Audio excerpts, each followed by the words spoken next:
As a replacement for the aging R1s, British Railways transferred a number of Western Region 57XX pannier tanks to take over banking duties on the branch in the late 1950s. One of these rolls down to the harbour. By April 1960, 7 of these locos were based at Folkstone Junction shed to work both Folkestone Harbour and Dover. Anyone who remembers the pannier tanks in their heyday, or who has seen and heard them, will appreciate the spectacular sound as they barked their way up the 1 in 30 gradient towards Folkstone Junction.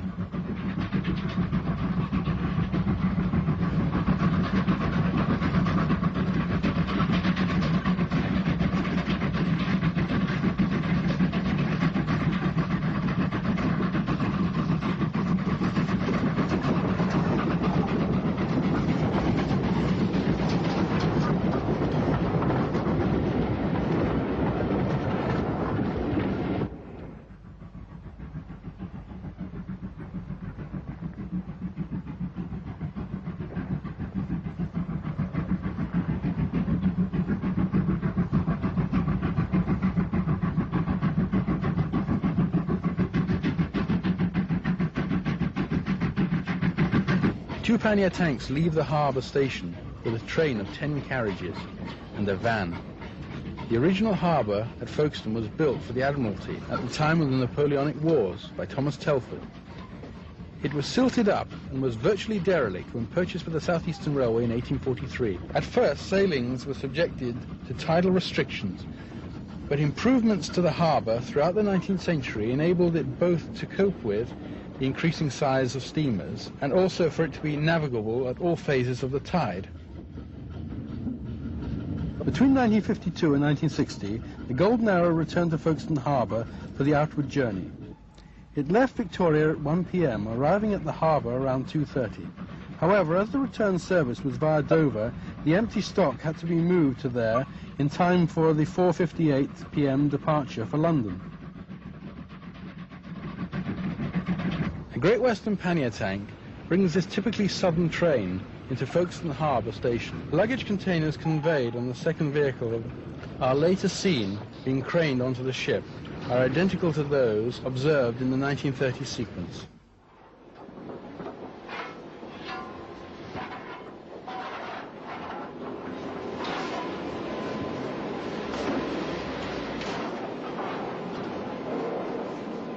As the steamer leaves for France, she passes the TSS Canterbury, tied up at the pier. This vessel, then the pride of the Southern Railway fleet, entered service on the 15th of March 1929. Before leaving Folkestone, there is a chance to revisit Sandling Junction, last seen in the 1930s. On this occasion, a short down goods hauled by N-Class 31867 is stopped for the driver to be advised on a cracked rail ahead in Sandling Tunnel. The same fate befells the Golden Arrow, headed by Battle of Britain Pacific 34089, 602 Squadron.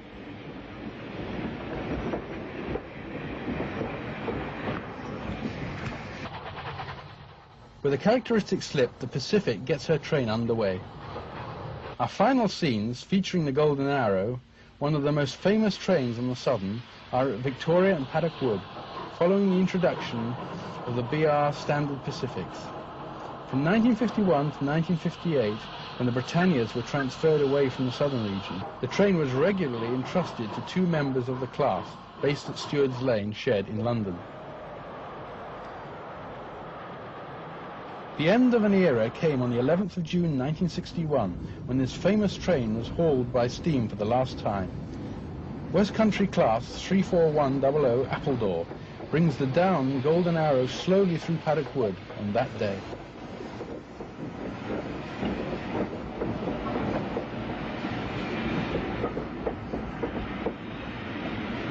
The Southern Railway and the Southern region of British Railways were the biggest users of Pullmans in Britain. The crowds are out near Chipstead on the line to Tattenham Corner on the 6th of June 1953 to see the Royal train, headed by Schools Class 440 30915 Brighton, which was taking the Royal Party to see the Derby.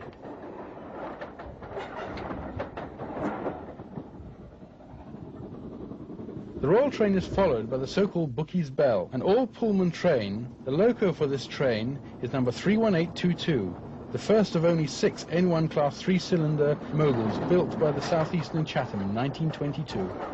Vying with the Golden Arrow for the title of the Southern's best-known train was the Brighton Belle, seen here passing through Weaversfield in BR days.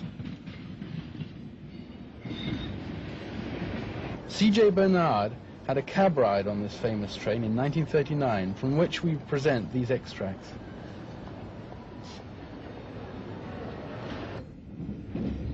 As the train leaves Victoria, an interloper in the form of a Drummond-designed T9 440, complete with its 8-wheel tender, is seen. Judging from the amount of permanent way work seen going on during the course of the journey, this run must have been made on a Sunday. As the train crosses the Thames on the Grosvenor Bridge outside Victoria, the general lack of trains to be seen on these busy lines would seem to reinforce this assumption. Even the tracks on the approach to and through the normally hectic Clapham Junction are quiet, suggesting a journey made on a Sunday morning, possibly the 11 o'clock a.m. departure from the capital.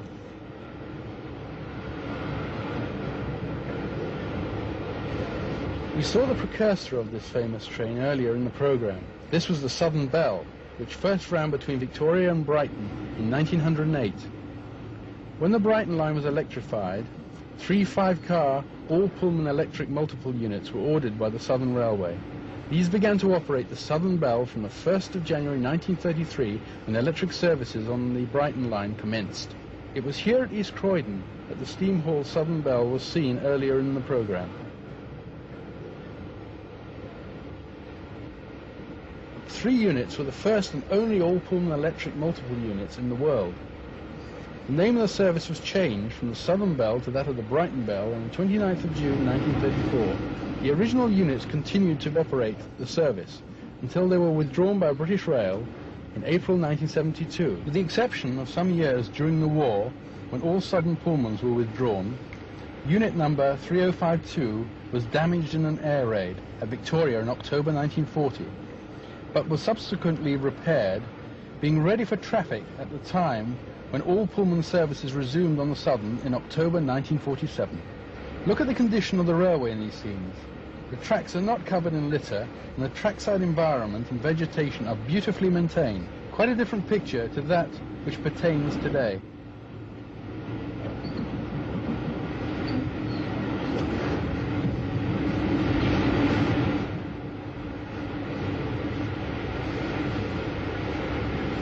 The train crosses over one of the great engineering features of the Brighton line, the Ouse Valley Viaduct, and passes a 6-pull unit on a Brighton to Victoria working via the quarry line.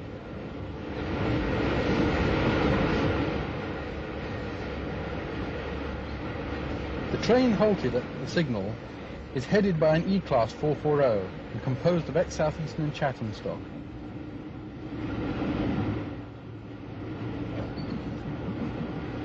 The Brighton Belle approaches the 2,295-yard-long Clayton Tunnel and arrives at Brighton, passing the works before arriving in the station.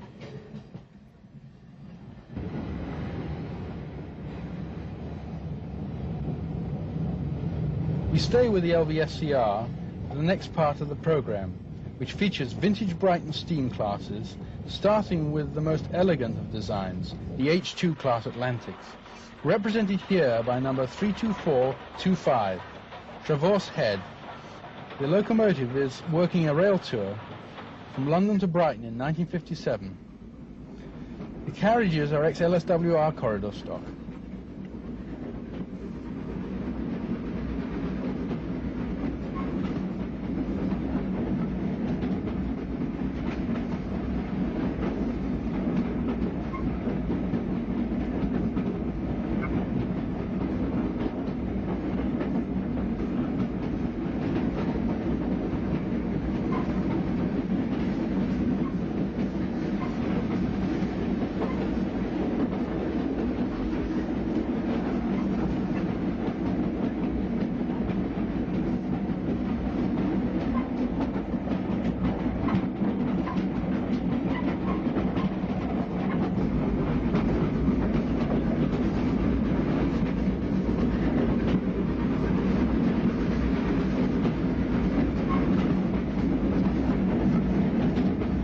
Viewers will recall the footage of one of the Brighton Baltic tanks seen earlier in the programme, and that these locomotives were subsequently rebuilt by Maundsland to 460s.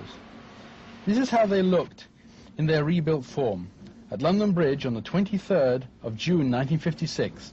N15X Class 460 32329 Stevenson prepares to work an enthusiast special to Brighton. This was one of the last of these rebuilt locomotives to remain in service and was withdrawn later that year.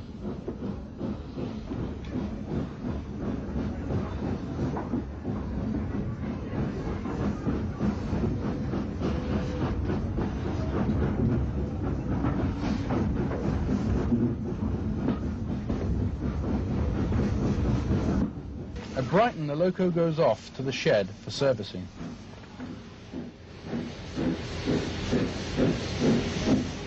Also at Brighton, on the 5th of October 1952, the works pilot, an A1X060 tank, number 377S, one of Stroudley's famous Terrier tanks. Designed going back to 1872, this locomotive was repainted in 1947 in Stroudley's distinctive yellow livery. Number 377S was an example of Marsh's rebuilding of the class in 1911. Though based at Brighton Works, the locomotive was occasionally allowed to stretch its legs. Here it hauls an enthusiast special on the goods-only Kemp Town branch in Brighton. This line lost its passenger services in 1933. It was just over a mile in length. Another outing for the Terrier was when it helped the citizens of Surrey's dormitory town at Caterham to celebrate the centenary of their railway, which opened for business on the 5th of August 1856. The promotion of the line was the cause of a bitter dispute between the Brighton and the South Eastern companies at the time. Constructed as a single-track branch, the line was doubled in 1897 to cope with the growing commuter traffic. Electrification of the route was undertaken by the Southern Railway in March 1935.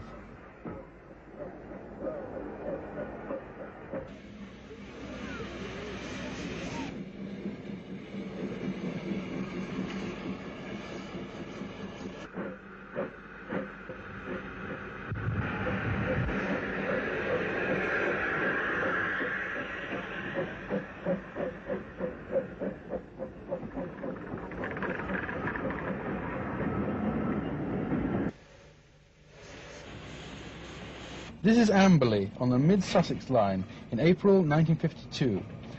There are camping coaches in the goods yard, where a Brighton E1R Class 062 tank is shunting. On the main line, one of the pair of Bulleid's diesel-electric locomotives thunders through with a goods train. At Amberley could be seen this remarkable Aveling and Porter 040 locomotive, which was employed at a nearby lime works.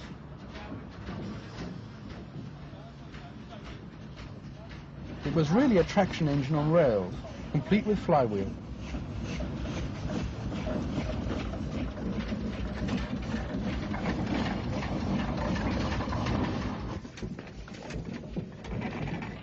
And now a reminder of an industry which played an important role in North Kent and which generated a great deal of traffic for the railways. For many years there were a large number of cement works in the area along the southern shores of the Thames estuary, close to the Medway between Rochester and Gravesend.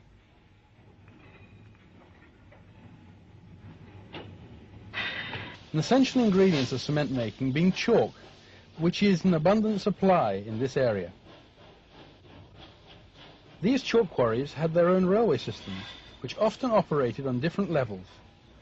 One of the largest of these systems was at Swanscombe, which opened in 1825, owned by APCM Limited, Associated Portland Cement, originally built to a gauge of 3 foot 5.5 inches. This was later rebuilt in 1929 to standard gauge.